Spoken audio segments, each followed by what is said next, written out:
हिंगोली जिल्ह्यातील वसमत, औंढा नागनाथ आणि कळमरी या तालुक्यामध्ये मोठ्या प्रमाणात शेतकरी ऊस पिकाची लागवड करत असतात आणि यावर्षी हिंगोली जिल्ह्यामध्ये एकूण 10,000 हेक्टरवरती शेतकऱ्यांनी ऊस पिकाची लागवड केली। मात्र वेळेआधीच ते आता ऊसाला तुरे फुटल्यामुळे शेतकरी मोठ्या चिंतेत सापडलेत। बघू शकता की हिंगोलीच्या मी बोल्डा परिसरामध्ये आहे। मात्र ऊस जे आहे ते दोडणीला येण्याआधीच आता ऊसाला जे आहे ते तुरे फुटल्याचं पाहायला मिळते, कारण की ऊसाला तुरे फुटल्यामुळे ऊसांची वाढ जी आहे ती खुटलेली असते, ऊस पोकळ बनतो आणि त्यामुळे ऊसाचं वजन जे आहे ते कमी भरतं। यामुळे शेतकरी मोठ्या संकटात सापडला आहे। सर्वात महत्त्वाचं म्हणजे हिंगोली जिल्ह्यामध्ये जवळपास 3 ते 4 कारखाने साखरेचे कारखाने आहेत, त्यामुळे मोठ्या प्रमाणात शेतकरी जे आहेत या तिन्ही तालुक्यामध्ये ऊसाची लागवड करतात। मात्र यावर्षी आता ऊस उत्पादक शेतकरी संकटात सापडलेले आहेत आणि अशा प्रकारे ऊसाला जे आहे ते तुरे फुटल्यामुळे कारण की आता ऊस आता काही दिवसामध्ये ह्या तोडणीला येणार आहे, मात्र त्या अगोदर ऊसांची वाढ होण्याआधीच तुरे फुटल्यामुळे शेतकरी मोठ्या संकटात सापडलेला आहे। आता शेतकऱ्यांची अशी मागणी आहे की आता लवकरात लवकर जे ऊस लवकरात लवकर कारखान्याने तोडणी करावी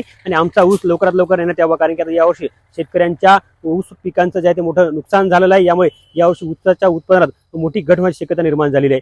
कॅमेरामन राजेश सोबत गजानन वाणी, लोकशाही मराठी, हिंगोली।